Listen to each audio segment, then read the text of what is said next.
Hey, what's going on, guys? What's going on? I hope you guys are having a wonderful day. Welcome to drboystv.com, the home for intelligent Black people. And today, the stock market crashed because banks are not safe.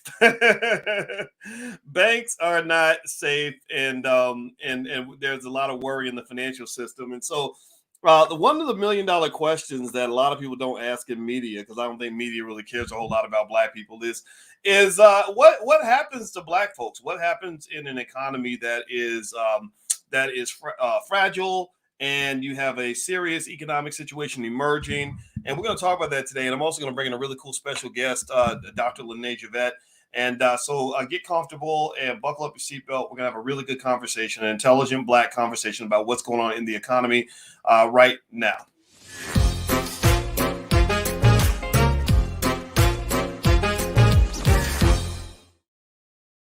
Welcome to the Black Financial Channel. That's theblackfinancialchannel.com. My name is Dr. Boyce Watkins. I am your friendly neighborhood finance professor on the Black Financial Channel. We talk about Black economics and Black wealth every single day. We do it 10 times a day under the condition that we are B1. B1 means we are Black first. That means that we take care of our community. It means we educate our kids. It means we care about economic intelligence. If you agree with this philosophy, put a B1 in the chat. Everybody put a B1. Shout out the city you're from. And also, please hit that thumbs up button. Thumbs up, share, subscribe. So let me give you a quick update on what's going on, and then after that, I want to bring in a guest today. Actually, believe it or not, a really great friend of mine and a lady I really respect named Dr. Lanae. So let me give you guys an update on what's going on with the market right now. How many of you noticed? Give me a yes or no. How many of you noticed that the stock market just kind of went to crap today? It was like a really messy, bloody day, kind of a bloodbath. The market dropped by, I want to say 400 points. It looks like 392.46 is the Dow decline so far today. And a lot of this is driven, I think, by economic uncertainty. It's driven by the fact that people are not sure if banks are as healthy as they pretend to be. They have been doing everything they can to show support. They're doing everything they can to, create the impression of trustworthiness and sturdiness among banks. And it's just not really working. Credit Suisse, First Republic Bank, Silicon Valley Bank, a lot of these banks, there are people stepping forward trying to do these votes of confidence in these banks, and it's just not really sinking in the way the Fed probably hopes that it would. And when you start losing confidence in an economy, you start to lose real wealth. Real economic value starts to drop when everybody starts getting scared. We talked about that before. You know what this reminds me of? When all these banks stepped up to make deposits in First Republic Bank and Silicon Valley Bank in order to give a vote of confidence. So all these banks came up and they said, here, I'll drop in $2 billion, I'll put $3 billion. And they weren't investing in these companies, mind you. They weren't making investments in the equity. They were just putting money in the bank. They were saying, here, we'll let them hold our money, which honestly, I don't think that that's a real good reason to become confident in a bank, to be honest with you. Because if Goldman Sachs makes a deposit in one of these failing, struggling banks, they're going to make sure that you're protecting their money. They're not going to let them just sort of run off willy-nilly and do whatever they want with their money. So the money's very safe for them. It might not be as safe for you. You understand what I mean? Because you can set terms, and they call this optimal contracting in finance, where you basically say, look, I'll let you hold my bread, but here's exactly what you are and are not allowed to do with my money. The Silicon Valley Bank depositors did not have that luxury, and that's why the bank ended up struggling. Well, it reminds me of, to be honest with you, anybody remember? Give me a yes or no. We're going to go straight hood for a minute. Does anybody remember when 50 Cent came out and literally just destroyed the whole career of Ja Rule in about 2 weeks? Anybody remember that? You a wankster and you never pop nothing. Go to the dealership. Anybody remember that? Give me a yes. All the hip hop fans that remember when 50 Cent ruined Ja Rule and totally just blasted him, obliterated him, threw him out. In fact, here's another example.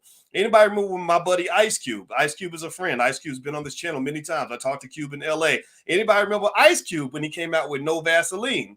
And he literally wiped the floor with NWA, totally chopped him up, chewed him up, spit him out, embarrassed him. He said, oh yeah, it ain't over, mother uncles, right? And then he went in and just tore it up, right? Anybody remember that?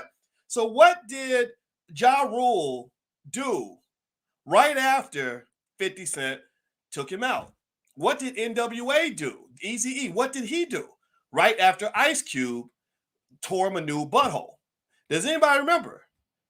Both of them did videos that consisted of lots of what is called social proof. Social proof is where you say, no, I'm legit. Look, I got homeboys all around me. I have all these respected people around me that are giving votes of confidence in me that show you that I'm still okay. I'm still. Ja Rule did a whole video. Go look it up. He did a video where he literally got all the biggest rappers in New York, from Fat Joe to whoever, I don't remember all of them, Herb Gotti, a bunch of big name people, to pretty much all come in the video and just appear to give Ja Rule their vote of support, because they were trying to maintain the legitimacy of Ja Rule. Now, did it work? Did it work, or did Ja kind of just sort of run off into the sunset? It didn't work. It didn't work. When Eazy-E did it, he did the same thing. He had everybody, all the big wigs from Compton, the whole city of Compton behind him to show this vote of support, right? He did. Did it work? I don't think it worked. I think Eazy-E, he did okay. I mean, his song, he didn't end up as bad as Ja, but he kind of took some hits when Ice Cube went after him, right? So that's what these banks are dealing with. These banks are dealing with the fact that they've lost confidence. The American consumer has no confidence in these banks. And because they have lost confidence, what's going on now is that the big baller banks, the JP Morgans and the Chase banks and the Bank of Americas, are all stepping up, and they're like, we're strong, and we're telling you, this little regional bank, oh, we believe in this bank. We got this bank's back. We're going to put money in this bank. But people aren't buying it. It's not working. It's failing, just like it failed, just like it didn't work for Ja Rule. It's not working for these banks. That's why your stocks went down today, because people are like, yeah, we see what you're saying, but we still think that there's problems beneath the surface because we're not that stupid. And so right now, I'm going to tell you this, and in a second, I'm going to bring in Lanae Javette, because I want to have a broader conversation about some of this. You're right. Actually, you're actually correct. You're absolutely 100% correct. These banks are not strong. There are severe issues within the economy. It's nothing worth sort of freaking out about. You don't have to go jump off a bridge, or the world's not coming to an end. But there are some real stability issues happening, and I don't know if they're going to really be able to control all of this. So anyway, but before I'm going to bring in my guest. Do me a favor, hit the thumbs up button, thumbs up, share, subscribe if you haven't done it yet. I'm going to bring in Miss Lanae Javette, aka Dr. Lanae. How you doing today? I'm good. How are you? Doing really well, really well. So first off, I want everybody, we're going to do something real quick. Everybody, I want you to say congratulations, because Lanae has been working for years on her doctorate, and she just finished. So you're talking to a Black woman. Yeah, let's honor this Black woman for her accomplishment. So everybody say congratulations, Dr. Lanae. She just finished that doctoral work, and she did her dissertation topic. So everybody say something in the chat. Give her congratulations. Come on, let's show support for this Black woman. We gotta yell and scream, because I know y'all yell and scream when a Black woman does something stupid. I know. I see y'all. Y'all make a video go viral for Black women's acting weird. So we also need to go viral when a Black woman does something extraordinary. So I want to be the first to say congratulations, Dr. Lanae. I'm so proud of you. Oh, thank you so much. 5 years, 5 long years. But I thank you so much for your support, being there when I have, when I'm hitting up against the wall, when I want to quit. I'm glad that it is done. I'm super geeked, and I'm even more geeked that I was able to do it and look at Black entrepreneurship, like our community, do something that is for us. And so it's surreal. I can't even believe it. Yeah, that is so awesome. I'm so proud of you, and I'll tell you, it was really cool. Your dissertation topic was interesting, because you were actually talking about Black female entrepreneurs, and you and I were discussing the elements of success, like what makes us so great, and it's funny. It was important to me, because I was just talking to my daughter this morning about her Black girl magic. And I said, the more success you have, the more haters you're going to have. People are going to try to bully you, whatever, because you're special. We were talking about that. And we were talking about some of the things that you and I were discussing, because you mentioned something called the hero model, which stands for hope, efficacy, resilience, and optimism, as sort of the 4 variables that determine success for Black female entrepreneurs. Can you talk about that? Yeah. So there are 4 capitals, if you will. We have psychological capital is the one that I studied. We have financial capital, social capital, and human capital, right? So first of all, before I do that, thank you, everyone. I see your comments. Thank you so much. I really appreciate it. Okay, so capital, we know what financial capital is. It's your money. We know what human capital is the people, it's people. And social capital is the people that you know. Psychological capital is your mindset, how you use your mind. And so psychological capital is made up of those 4 components: hope, efficacy, resilience, and optimism. If you are hopeful, a lot of times you'll lean into something, you believe that you're going to accomplish it. If you have self-efficacy, basically that's just self-esteem, self-confidence. I believe I can do it. If you're resilient, you're going to do it, but under any means necessary. And then if you're optimistic, it's like a long range. And it's, when you hear them, they're all similar, but very different. And so what I looked at is, do you need all four of these components? Can you get away with just one? Which two do you need two? And so that's what my research looked at. The reason why I chose psychological capital is because hope, efficacy, resilience, and optimism are all malleable, which means you can teach someone how to be hopeful, how to have self-efficacy, how to be resilient, how to be optimistic. And I've been challenged on that a little bit. How do you teach somebody how to be hopeful? You can't teach hope. Well, you can. And so one of the reasons why I like psychological capital and hope, efficacy, resilience, and optimism is because certain areas and communities in our community don't have hope. They don't have optimism. And so knowing how to go into certain areas and communities for people who look like us and teach them how to be hopeful and have self-efficacy and be resilient and be optimism, then we can impact success in our community. And so that's specifically why I chose psychological capital. You don't have to have money to have psychological capital. Right. You don't have to have you don't have to have human capital to have psychological capital. It's yours. It's free to you. Nobody can take it from you. And so having a better understanding of that helps me to help more Black people to be successful. Wow. Everybody who just came in, I'm talking to Dr. Lanae Javette, and we are talking about the state of the economy. And I wanted to make this an extra Black conversation in terms of talking about how Black people can adjust to what's happening right now. If you could take a moment, please hit the thumbs up button, thumbs up, share, subscribe. Also, if you want to get text alerts when we go live, you can text the word BOYCE to 31996, text BOYCE to 31996. And also, I'm going to mention Lanae is hosting a conference very soon called the Blackpreneur Conference for high-powered women and those who love them and want to learn from them.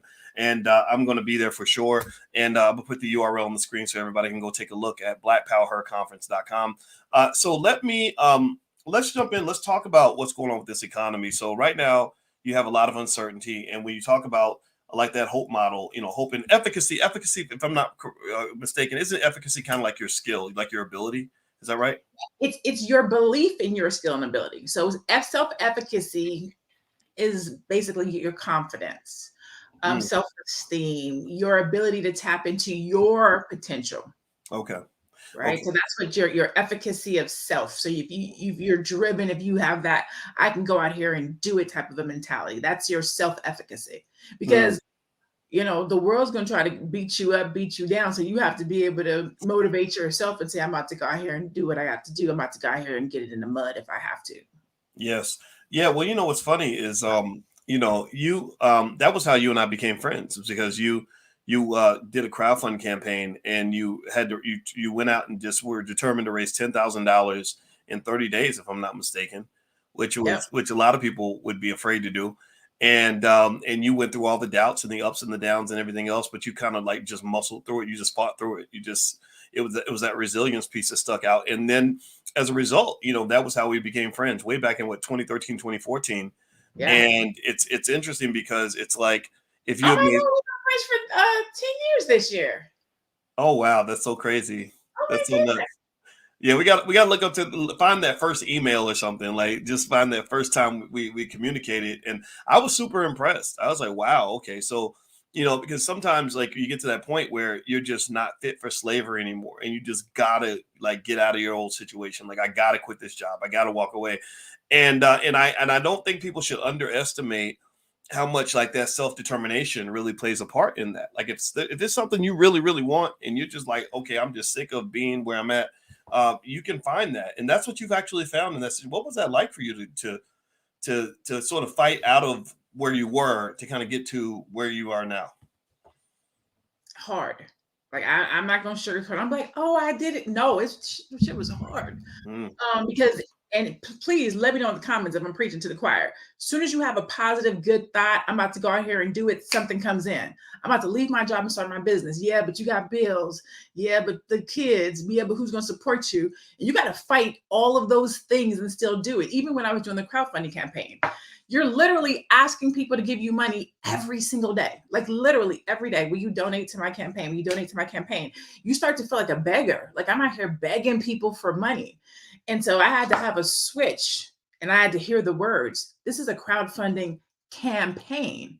Politicians go on campaign all day. They don't be tripping about asking you for your vote or your money because they're campaigning. So once I flipped that switch and realized this is a crowdfunding campaign, and I thought about it like a campaigner, things turned for me. I started doing podcasts. I started reaching out to people like you. Shirley Ralph did a tweet for me. Samaya Reese, back in the day from MTV, she did a tweet for me. You did a tweet for me. You was like, I don't know you. I'm not going to give you no money, but I'm going to help you. I'm going to support you. I'm going to put you out there. And then circle back around when I did it and was like, oh, okay, you got your business. Let's work, which I appreciated because you didn't give me anything, right? You were like, let me see what you can do. I showed you what I could do. And then we've been cool rocking ever since. But that's what it is. It's nobody thought that it could be done.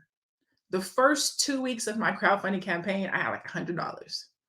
It was literally in those last 2 weeks that I made the $10,131. And also once other people started to support me and started to see me doing good and getting closer to my goal, then everybody jumped on and was like, oh my God, I want you to be successful too. I want to help. I had this one chick in New York. She campaigned. She brought in $1,000 for me. She gave me 250, had her parents give me 250, and then found 2 other people to give me 250. So she by herself brought in 1,000, but it really was that efficacy, that showing up every day, believing that I could do it, having hope, being optimistic. I don't know how it's going to work, but I know it's going to work. And then it just did. And so Wow. from then to that's how I operate with my conferences, with my speaking, with my clients, with my business. I don't know how it's going to turn out, but I'm going to show up. But and I think that's so important. It's so crazy. I mean, I like just today when I was talking to my daughter, she had some kids at school that were kind of messing with her, and I would almost call it bullying, and I talked to her about how to deal with bullies, and I was explaining how it's like mindset. And I said, look, you're great at what you do. She has the schedule of a grown up. Like she does dance and she dances, sings, acts. Is always doing performances, always training constantly, right? And I said, look, a lot of 12-year-olds aren't doing what you're doing. And I said, they remember when Beyonce became successful? First thing that happened was she got bullied. People on the internet. I said, mediocre people who aren't doing anything with their lives, if they see you out hustling and working hard and trying to better yourself, they know they can't match you. They can't do what you're doing. So the only thing they can do sometimes is talk bad about you because they feel bad about themselves.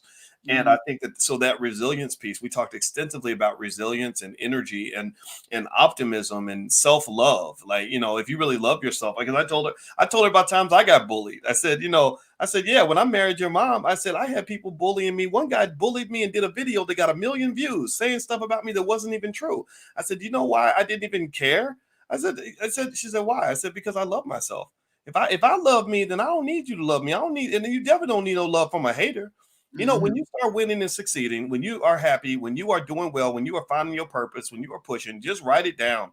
You're going to have people that don't get it, that can't connect to it, that don't like it. It makes them feel bad. Just forgive them for they know not what they do. Like just say, I release you from any obligation to make me feel good about something about myself because I've already got that covered. And just do your thing. Just keep on going. That's it. You ain't got to fight them. You ain't got to argue with them. You just got to keep on going because what you did by trying to raise $10,000, a lot of people would have given you a long list of reasons why it wasn't going to work. Or like, who do you think you are, or why are you always bothering people, or then tell you all the bad things about it. That would, and that stuff seeps in your brain. It's like if I say I'm going to go climb Mount Everest, there's a lot more reasons why I'll fail than there are that I'll succeed. Right? The number of possible ways I could die far exceeds the number of ways I can get to the top. Right? So if I talk to a pessimist is they're gonna win the argument easily because they're gonna be like, well, you could fall off the mountain, you could freeze to death, you ain't never climbed the mountain before. They can literally like like avalanche me with all the reasons why I can't do it. Mhm. But it's like, but that ain't helping me. You're not helping me by telling me what can go wrong. Tell me what can go right. If you want to help me, then help me figure out find that needle in the haystack, that one way out of 1,000 that I can climb this mountain and get to the top. Because I know it's doable because people do it all the time. Right. But people will talk to you about stuff as if it's impossible. Like, oh, you want to be a millionaire by 40. That's not possible. What the hell are you talking about? There's thousands of people that are millionaires by 40. I need to figure out, let's go figure out how to do what they're doing. Right. I think that comes back to that self-talk, Dr. B.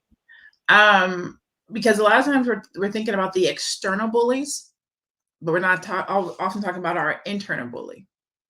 Because there are people who can withstand the external bully, right? I know I'm better than that. I know I got it going on. I know I'm successful. I know I'm, the external bully, sometimes we do good with those people. It's that internal bully in our mind sometimes that takes us out, because it's hard to fight the bully you can't see, that lives in your brain, that tells you that what you can and cannot do. You tried it before and it didn't work. The last time you showed up or tried to get a promotion, it didn't happen. Like we talk a big game and at home and online and on social media, but that imposter syndrome is legit. It will sneak in up on you. You don't even know what's happening. And that's that self-efficacy, resilience piece that we have to be good about. Because I talk to a lot of Black people, men and or women, mostly women, but men have it too, where we look good on the outside and we got it going on and we're fighting the bullies, but the bully on the inside is getting a hold of us and winning. And that is a lot of times what keeps people from showing up the way that they should show up. Not even should, could, can. Right? Not the way that they should, but the way that they could and can, is because that internal bully will get us. And that's the bully we have to really spend a whole lot more of time, energy, and effort addressing, even this morning. So I'm gonna tell a little bit of my business this morning, because I'm learning and I'm growing, right? I'm not perfect. I never try to pretend to be perfect. So this morning, I was having a chat. My mom and my sisters were in this Facebook group, and we're talking about this app. We're going to Mexico. We're trying to lose weight, so we're pushing each other in this challenge. And so we're about to pay for this app, and my sister was like, let's just pay for it for the year. And I was like, you know what? Let's pay for it for the year, because that way, ladies, y'all know, you lose some weight, you go to your event, you come back, you start eating, you put the weight back on. And I was like, let's not do that. Like, let's keep this thing going for the year. Let's pay for that for the year. And my sister comes back and goes, great idea, to my other sister. And old me would have been like, why are you giving her credit for something that I said? Like, I had that idea, right? That's old me, ego, imposter syndrome. I have the good ideas. But I caught myself and I was like, girl, don't nobody care about who came up with the idea. Like, we gonna lose the weight, like keep pushing, keep it moving. And so I was able to like, okay, cool. That imposter syndrome tried to come up on me and be like, you have to get the credit. They have to know it was you. No, they don't. Don't nobody care. We're gonna lose the weight. We're gonna do it together. Let's keep it pushing. Let's keep it moving. So I'm consistently fighting my own internal bully all the time. Especially if you're an entrepreneur. If you launch something and you put it out into the world, is anybody going to buy it? Am I going to make some money? Maybe I'm not good. Like, we have those conversations with ourselves all the time. Should I go back to school? Is it too late? I started out on this doctoral journey. No, I started out on my education journey right out of high school when I was 19. I didn't get my bachelor until I was 35. I didn't get my master's until I was 37, 38. I didn't get my PhD until I'm 46. You know how many times I wanted to give up? That internal bully pressuring me. It's too late for you. You're too old. You don't nobody want to hear what you're talking about. Like, we have those internal bullies that be trying to get us, but you got to be gangster with that internal bully and be like, not today, Satan, or whomever or whatever, and show up for yourself. Don't let I find that the internal hate. Well, I find that the internal bully, it's that was why I talked to my daughter about self-love so much. It's like, a lot of times I think we just look at ourselves and we're like, who do you think you are? You're no better than anybody else. Why are you trying to do these things that very few people have done? And I just, what really worked for me really well is I just remind Boyce that, that Boyce is okay. Little Boyce. right. Even when he makes a mistake, in my mind, my conversation with Boyce is, you ain't got to be perfect to be worthy of love. Everybody who criticizes you, they're not perfect either. So they can, it's easy to throw rocks from a glass house and all that. And then it always comes. It's like, 2 plus 2 times 12 to the eighth power divided by 52 equals fuck all of them. Let's go get it. Like, it just fuck all of y'all. Like, really, excuse my French. I don't. This ain't a cussing conversation, but that's it. It's just like, to hell with that. I am not gonna sit around and and not go after my purpose just because of something that somebody might have said or whatever. I just really think, find whatever it takes. Like, I think everybody's process is different, right? But when you hear that voice, you gotta just shut that down quickly, even to the point of even almost hypnotizing yourself. Like, just have something you just instantly say, like, okay, no, I'm good enough, I'm worthy of love, no, I'm good, I'm ready. No, you got to talk that down, almost like talking to a loud, like a little kid. Like, you got a child that talks too much, you're like, no, no, no, be quiet, we're not doing that today, we're not doing that today. You know what I mean? And that'll help you focus. You just hold your breath, hold your nose, and dive in and go. I can tell you how many times I had to do that. And I think also that ego piece you were talking about, ego is like a lower frequency, like a lower vibrational energy that we have when we're climbing up the Maslow's hierarchy of needs. And what that means is basically, in the beginning, like when we're still growing, we still need like acknowledgement. We still need validation. Like you talked about, like, I need everybody to know that it was my idea. And then eventually, when you know that you're just good, you don't need anybody to tell you anything, right? And maybe it just takes time to get there, right? Because so maybe you got to get it out of your system. Like, you got to have a few people tell you that you're special, and then eventually you're like, oh, I know I'm good. I don't need nobody to tell me that no more. It's like one guy on the Breakfast Club was explaining, like how people that run around and tell everybody they're the boss, they're not. A lot of times they're not really the boss. They're not really confident in their power, because he said the real boss doesn't even want you to know he's the boss. He's very happy to let everybody think you're the boss, because he knows that being the boss means that if there's a RICO charge or something, they're gonna name you the kingpin of the organization. Or whatever. So he's like, no, I don't, no, I'm not the boss. You had some of the most powerful mob bosses that literally would walk around like regular people, because they're like, I don't want you to know I'm the boss. I know I'm the boss. Why do I need you to know? And if you look at even the mafia space, it was the John Gotti's, the loud bosses who needed all that validation. Look at me, look at me, look at what happened to them. They're like, oh, you're the boss. Okay, we're going to send you to prison for 100 years. So really, I encourage people to just, practice that self-love piece. I think that'll go a long way in terms of, because I can tell some of y'all have seen this happen in real time. If you really went through the web and looked at some of the content that people have made and things that they've said and mean stuff, I don't watch any of it. It's like it's all entertaining to me. It's not even good enough to be entertainment, because I don't even take the time to even read. I barely read the title. I'm like, oh, there's another video about me. I wonder what this person has to say. I bet it's good. And then I just keep going, because when you got that purpose, you just on it. That's what matters. You gotta respect your purpose enough to say, I cannot be distracted by anything else, because my work that I'm doing right now is too damn important. So Lanae, let me ask you about this. Okay, so by the way, I'm talking to Dr. Lanae Javette, and she's hosting the Black Power Conference, which you should check out at blackpowerconference.com. The URL is right on the screen. It's blackpowerconference.com. And also, you guys know I have a new book out called The 10 Commandments of Black Economic Power. And I'm super proud. It's number one. Did I tell you that, Nana? It's number one on the Amazon bestsellers list in the public finance category. So I'm super proud of that. And you can feel free to go to Amazon and take a look at that. So let me ask you this, Lanae. So in terms of the economic uncertainty that's happening now, there's a lot of fear, a lot of just worry in terms of what the economy is going to do, stuff like that. I think that it's always amplified for Black people, because we tend to be in a more vulnerable economic position. What are you sort of thinking and seeing in terms of how someone might adjust to sort of create the kind of economic peace that they need in order to be successful and comfortable and everything else? So I am a firm believer that our economic empowerment is going to come through entrepreneurship. Now, I say that to say this. I don't believe everybody should be an entrepreneur from the perspective of a full-time entrepreneur. I would do believe people have to go to work. I do believe people should have jobs. I do believe you should have medical insurance. I do believe those things, right?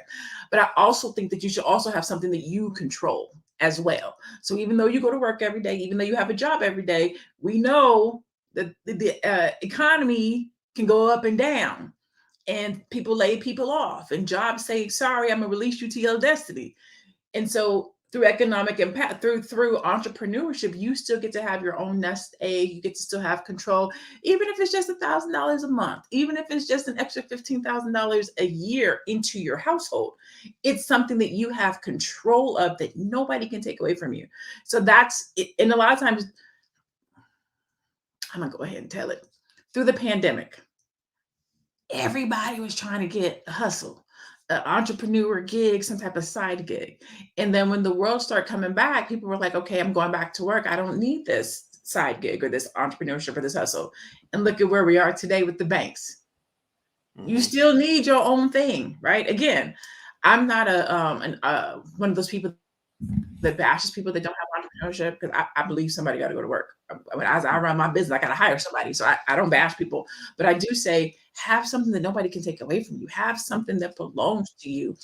Everybody I feel that look like me, that is Black, has some type of talent, skill, knowledge, ability. You've been through something. You can help somebody. You've learned something. There's something that you have that you can monetize that will add to whatever you do. And so for me, when I'm talking to our community, or we're having these conversations about economics and things changing and banks, falling to the wayside and jobs coming and going and loss and recession, I'm always going to say, have something that belongs to you. All right. Have something that belongs to you. I think those are very wise words. I think the word for today will be ownership. Everybody type the word ownership in the chat. Ownership, actually, to give you a foreshadow, it's actually the 10th commandment. And the 10 commandments of Black economic power, that ownership is the key to power. You can't get into just sort of thinking that Black people need more jobs, or that we need more income. We actually need more ownership. We need more wealth. We got a lot of jobs. We got a lot of income. Ownership is the key to power and control of so many things. And it's something you kind of learn as a child. Like you learn to at least ask, like, who owns that? You think about it. Think about how we grow up in our communities, and we see businesses around. We think that somehow they were just magically planted by God or something. Like we don't even know. We don't even think like, well, who owns that Subway, or who owns that McDonald's, or who owns that Walmart? We're not even thinking like that. We're just thinking, I'm glad there's a Walmart here because I can go get me some socks, right? But you got to really start thinking about that. Like, who actually owns it? Who's running that thing? Especially when we talk about like critical businesses like media outlets, like magazine. When Essence magazine got bought, I was like, okay, who owns Essence, or who owns BET? Who owns, because these are things that are going into our minds, or if you talk about food, it's going into our bodies, right? And then also when you talk about going to work, again, as my daughter and I were talking about, like being bullied, I said, well, bullying can happen when you're an adult too. I said, part of the reason I don't want you ever working for anybody is because there are a lot of Black people who get bullied on their jobs. Racially bullied. I told her about a time where I got racially bullied, and we were talking about how to deal with bullying. And one way to protect your kids from the racial bullying that they're going to probably endure on the job is keep them out of that place if you can. Right? Make investments for them. Try to start a business together. You never know what kind of amazing opportunity might be lying beneath you that you don't even see. Because we got to help you put your entrepreneurship glasses on, right? So you can really see the wealth that's around you. So Lanae, let me ask this. Tell me a little bit more about your research in terms of what you found out about Black female entrepreneurs. I know this deviates a little bit from what we were talking about earlier with the banks and the economic uncertainty, but it seems like Black women are really doing a great job of starting lots and lots of businesses. And what are you sort of seeing in terms of what your research found? So relative to what my research found, again, I looked at psychological capital. So we're looking at the mindset, but the things that I do like to focus on when we're talking about Black women specifically from the entrepreneur standpoint is, and again, a lot of this we know. If you don't know, I'm about to big ups you, okay? Black women are killing the game. We're performing 637% more than any other racial demographic of women or men, of women, right? The issue is we're not making as much money. So we're starting businesses 600% faster, but we're not making as much money as these other businesses. So we're not making it to the finish line. So we're starting businesses, we're getting through years 1, 2, 3, and either we're closing our businesses or we are continuing our business, but we're not monetizing them, which means we're not able to hire, which means we're not able to employ in our own community, which to your point, we can't even hire our kids or give them jobs because we're not making the money to do it. So we have the psychological capital, we have the hope, we got the efficacy, we have the resilience, we have the optimism, but we don't necessarily have the business acumen to keep the businesses producing, monetized, getting the people in the door. And that's maybe scaling. a concern, huh? Or maybe the scaling, right? Like the Scaling, ability to scale to have, growth. 50 or 60 or 100 employees as opposed to just solopreneurship, right? And some of that has to do with the types of businesses that we go into. One of the things that you said that a minute ago, I was going to touch on. I have this thing that I personally do, and I like to tell people to do it whenever I can, relative to Black businesses, because you're talking about who owns that. And a lot of times we don't even realize different ways that we can support Black-owned businesses. Who owns that is a great question, especially if you're. I don't eat McDonald's, but if you do, God bless you. Actually, let me not lie. I love a good breakfast at McDonald's. That's like the only thing I can eat, a hash brown. But anyways, I'm sidestepping. The point is, can you go to a Black-owned McDonald's? Like, there's so many different ways to support Black-owned business. If you have to go get your laptop fixed, go to an authorized user that's a Black one.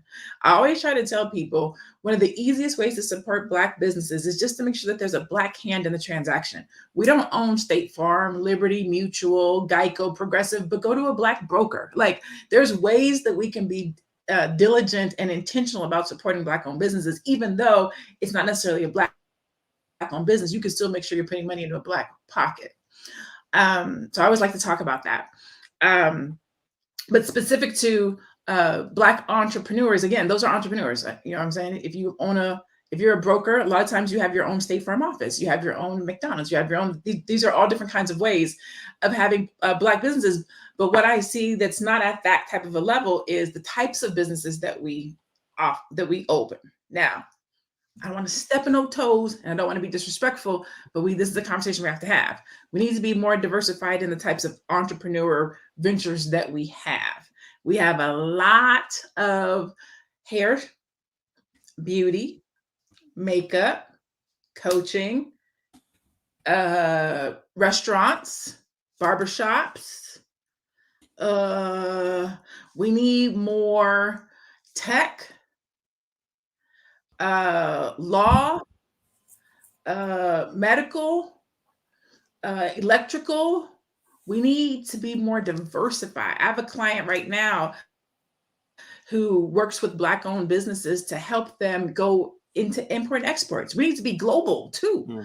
We need to get outside of our communities. Like, we just need to expand our ideologies around entrepreneurship. Long ago, and maybe not so long ago, we just wanted to be entrepreneurs. Like, I just want to have my own business because I want to be the boss. I don't want anybody to tell me what to do. And so we go into entrepreneurship and businesses for a hobby, and then we don't know how to run the business because it just started. Somebody just told us we did something good. So there's this business acumen that we're missing because a lot of us are first generation entrepreneurs. Like, this is my first, I was the first person in my family to become an entrepreneur. So who do I go to and talk to and say, hey, what do I do? How do I do this? Who do I talk to about profit and loss statement? Who do I talk to about understanding marketing? Who do I talk to about influencers? Who do I talk to about a business strategy? This is the first time I'm doing this. And so I believe that that's why we struggle in our business. We got the self-efficacy, the resilience, the optimism. I can go out here and start a business, but then the strategy, the monetization, the things that make a business, we struggle in that oftentimes. Well, I definitely think that in general, wealth training and business training, that should just be a rite of passage for all of our kids, right? Like, if you have a child and you want them to succeed, especially times like this, when the economy is not going to give you what you want it to give you, you don't want to be vulnerable unless you enjoy being stressed out, unless you enjoy being unhappy and miserable and scared.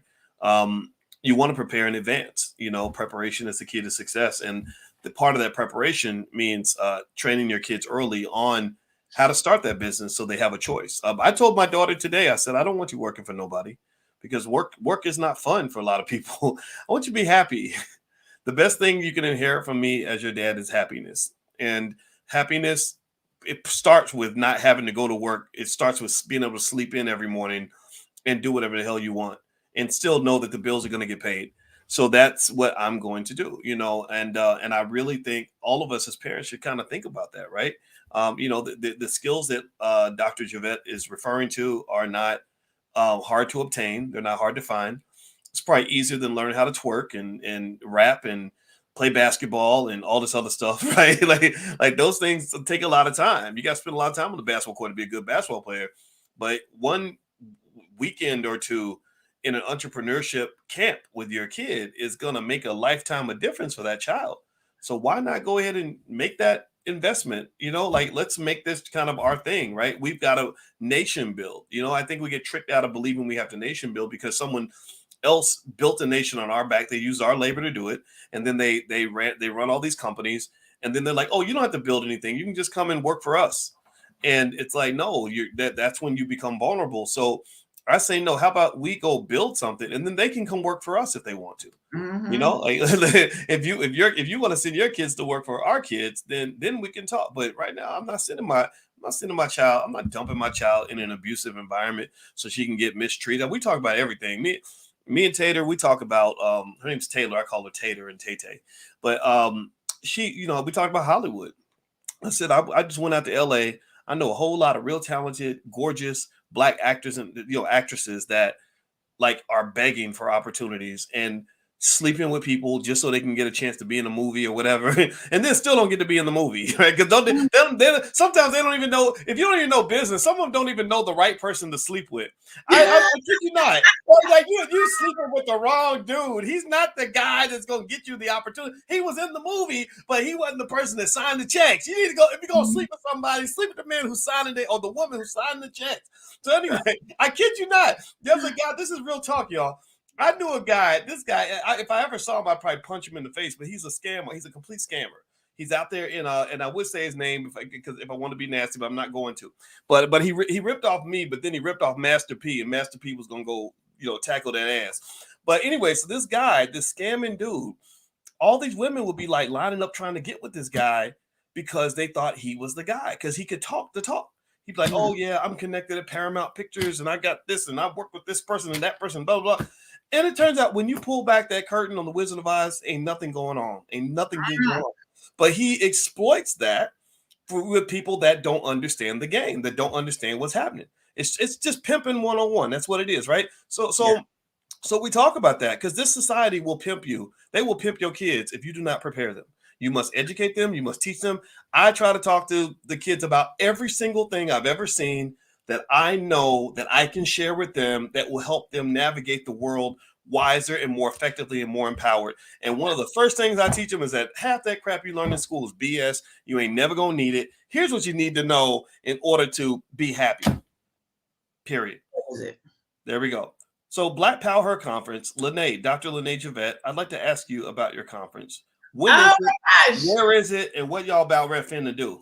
So it's virtual this year. Let me say the first one we did was last year. We had 257 people, mostly women. But let me say this before the brothers tune me out. It's called Blackpreneur Conference. Okay. It is a woman-led conference. So the Black women are going to be bringing the power, but men and women can attend. So if you are a brother and you are cool from learning and growing from the women, you are welcome in this space. I got to make sure I be saying that because the brothers be hitting me up. Can the men come? Yes. As long as you're cool with a stage full of women, you good. You Gucci. And you should go if you're a man and you're looking to meet nice women. I mean, what better place? Yes, the room is filled with the beauties. Okay, so it's an online conference. I did it last year. We did 257 people.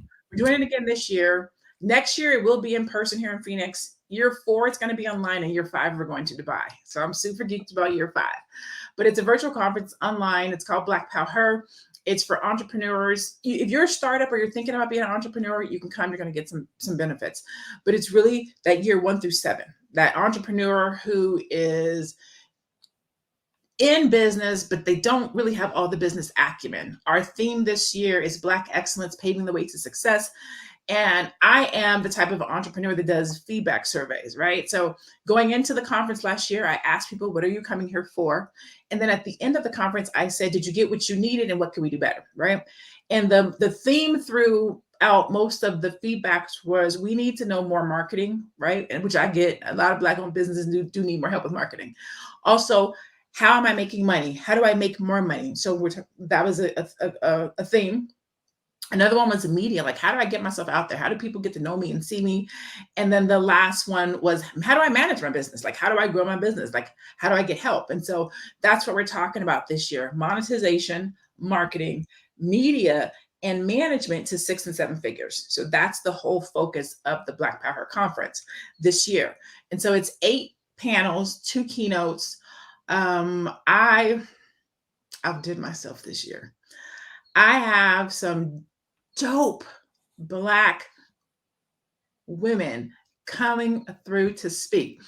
Sometimes I do coaches, like a business coaches, so that people can come in and get coached. Not this year.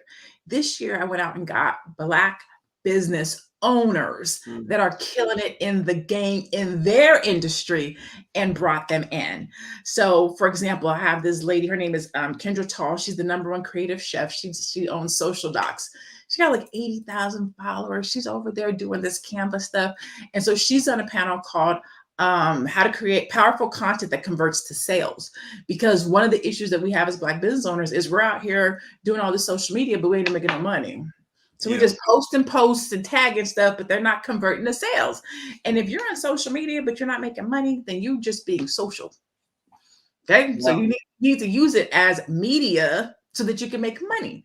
So she's going to be on a panel. She has a $3 million agency. So I'm excited to bring her in and talk to entrepreneurs who are trying to figure out, how do I convert all this content that I'm creating or not creating? What kind of content should I be creating so that I can get sales? I have another girlfriend, Kim Harrison. She's a master stylist. This chick went from 20,000 followers to over 100,000 followers in less than a year. And so she's going to be talking about how to grow your audience so that you can drive sales. So again, I don't want coaches. I love coaches. I'm a business coach, right? I'm a business coach, but I want people to come and talk to business owners that are actually out here doing it. I have another chick. Her name is Janice Scott. She's the CEO and founder of OTG Athleisure. So I wanted to make sure I have somebody that does e-commerce. And she's going to come in and talk about how to price your products and stick with it. Because as we know, folks be wanting to challenge you on your price. And so I want to make sure that we're talking about that, because as Black business owners, we shouldn't be out here flip-flopping with our pricing. So I want to make sure that people know how to set their price, be confident in their price, how to pitch their price, how to stand in their price. And so we're having a conversation on pricing. We're doing a conversation on building your team, how to hire, outsource, and manage. Because if you're a solopreneur, you don't have a team yet. That's okay. Then you should know how to outsource, because you still don't have to do everything yourself. When I first started my business, people thought I had a team. I was a one-woman show, but I outsourced my marketing. I outsourced my funnels. I outsourced all these things, and it made it appear as if I had a team, but I was just outsourcing. So I want to make sure that Black entrepreneurs know you don't have to wear all the hats. You can also know how to outsource. If you're at the hiring stage, what does that look like? And if you're at neither, then there's a way to manage your business so that you could either, I don't want to say you appear like a 6-figure business, because I want you to be a 6-figure business, right? But there's some things that you can do to manage your business to better help you reach those levels. Let's see, who else is coming? Oh, Cheyenne Muhammad is coming. She's going to come and talk about wealth strategies of the rich. So she's been studying strategic financial decisions of entrepreneurs. So she's going to come in and talk about tax strategies and wealth strategies. And I think her conversation is profitable and prosperous, how to keep your money in your pockets. So it's going to be dope. I'm super excited. Oh, there goes all my beautiful Black ladies. Tiffany McFitzgerald's coming through. Let me tell you about Danielle right there on the screen. Danielle went on YouTube and looked up businesses I can start to make $1 million. That's what she did. She went on YouTube and Googled whatever businesses I can start to make $1 million. And so she looked it up and she found one, and it was earrings, e-commerce business selling earrings. started her business. That chick became a seven-figure business, a seven-figure business in less than 3 years. Wow. Looking it up on So YouTube. she still sells earrings? It still sells earrings. Her company is called great. So she's going to come in and talk about what that took. Like, what does it look like growing to a seven-figure business? What are some businesses that you can do to do that? So I was very specific in who I chose to be on our panels this year. My girlfriend Tanisha, she does Impact Magazine. She works, you name them, she worked with them. She just did a cover with Tabitha Brown. She just did a thing with Tamala Mann and BET. I got killers coming through this year. Okay. Jasmine Haley's handpicked, hand chosen, hand selected. Some of these ladies charge like $1,200 an hour. And they're coming through. I look at the Blackpreneur Conference as my opportunity to give back. I remember when I was just getting started trying to build a six-figure business, a seven-figure business, and nobody, I'm not going to say nobody would talk to me, but I couldn't afford to pay the prices that they needed in order for them to talk to me, is what I should say, right? Yeah. Oh, I get that.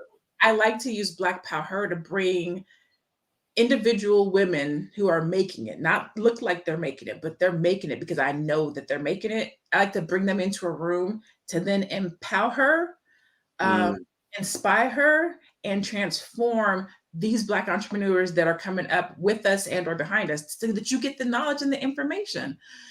Everybody can't go to a $1,000 conference. Everybody can't go into a $1,500 coaching session. And so at Blackpreneur, I'm able to bring multiple people together and then offer it at a price point that's affordable, $99. Okay, so let me jump in and interrupt. Some of you are asking where's the conference going to be hosted. If you go to blackpowerconference.com, the URL is on the screen.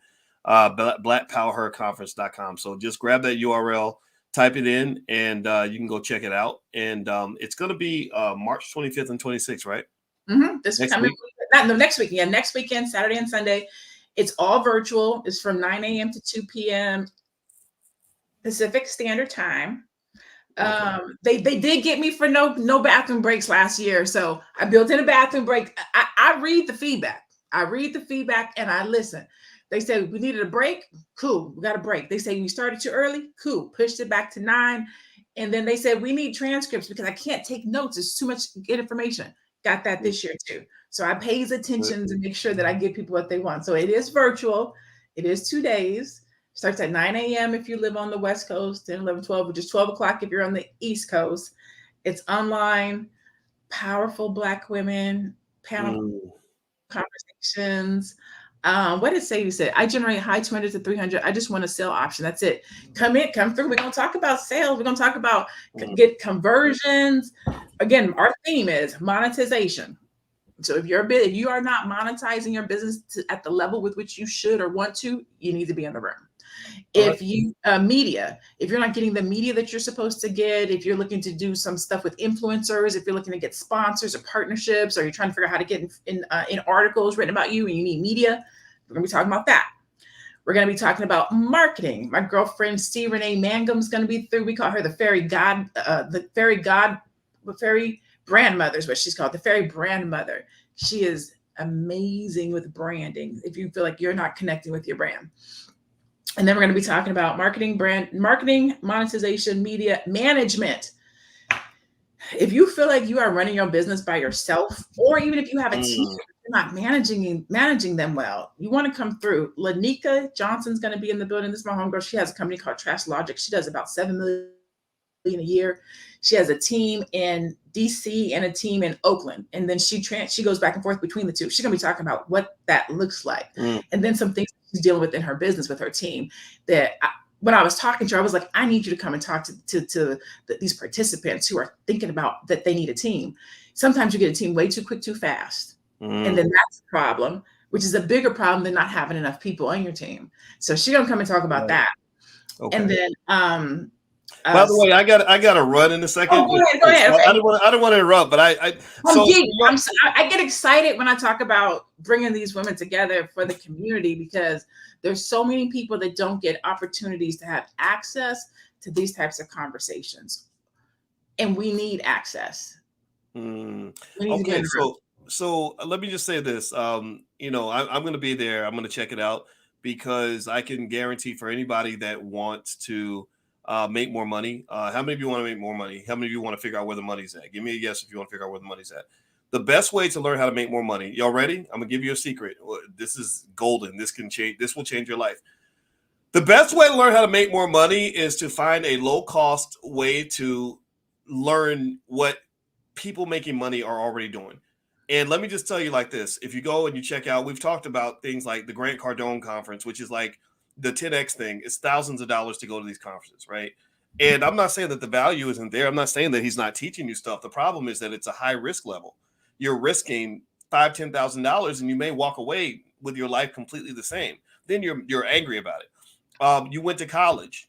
Some of you put $100,000 into going to college. That didn't work out for some of you. Some of you it worked out. Some of you didn't. Right? Some of you still have the student loans, and you're mad about that. What I like about the Black Power Conference is that Lanae's gotten, as she mentioned, a bunch of killers, a bunch of proven money makers who can legitimately fairly charge you a couple $1,000s for a consultation session, and she's gotten them all to come together, to talk about, to just openly share information that'll help you figure out what you need to do. This is the kind of educational investment that can really take you to the next level. I have had conversations with people that were an hour that maybe an extra $500,000 that year, because what they were able to do was see something I had and say, oh, if you change this, it'll work better. Or did you ever think about offering this? Right? I kid you not. Those little conversations will change everything. And so this conference, what's the cost of the conference, Lanae? Right now it's $100 off. So traditionally it's $199 and $299, but because it's $100 off, because it's Women's History Month, it's only $99 and $199. That's it. Yeah, I mean, think about that. Think about how many times you've wasted $99 on something that did not benefit your life at all. Right? Like that. I mean, and the idea that you can sit and listen to experts that charge $2,000 an hour for consultations or whatever, and you pay $99. I'm going to do that. Like, I kid you not. I'm telling y'all right now, I'm going to be there and I'm going to be taking notes, because I'm trying to turn over every rock to figure out how I can provide better for my family, because we're all black up in this mug. And Mhm. we're all in a scenario where we're like, okay, how do we create financial security for ourselves and the people we care about? Some people ain't listening. I'm not talking to those people. I'm really talking to you. So to me, it's a simple trade-off. You paid 99, $199, whatever the cost is, and and there's some chance that if you take the information and internalize it and write it down and apply it, it can make a big difference in your life. Nothing's guaranteed, but it doesn't get any better than this, right? Because again, like I said, go look up Grant Cardone's conference and see how much he charges, how many I've been thousands. to a Grant Cardone 10X conference personally myself, just for the record. How much do they charge? I think I paid like 1,000 to go. Yeah. Or go look at some of these masterminds that are out here. They're $20,000 a year, $15,000 a year, $10,000 a year, right? I'm Right. in a $25,000 mastermind right now. Yeah, right. Now, mind you, let me just say this: some of those are worth it, though, right? Because it's a simple ROI conversation. If I invest, I will gladly invest 25 grand if I know you can make me an extra 100,000. That's easy math, right? But the thing is, I got to know for sure, right? And if I'm not sure, because some people out here just sound good and they'll make a promise and they don't deliver. Honey. But if if it works, then it's a good move, right? The problem is that it may not work, and then I'm just out the money, right? So to me, I found that there's a lot of mileage you can get by making what I call lowball investments too. If that's where your money's at, then you make that $200 investment and say, okay, I'm willing to invest $200 for this chance that talking to these people that have made millions is going to change my life, right? But then when you start making more money and you're doing better, then I think that going for it with these $5,000-$10,000 conferences, some of them can actually work. I wouldn't do the Grant Cardone one just because I kind of see what he's doing. He's a smart guy and all that. I'm not saying he's stupid. I just think there's easier ways for me to figure out how to get that transformation. However, you throw in a person, I'm going to go say my buddy, Lamar Tyler. Well, Lamar, I'd pay to listen to Lamar. Lamar's good at what he does. Julian Gordon, good at what he does, right? I'd pay for that.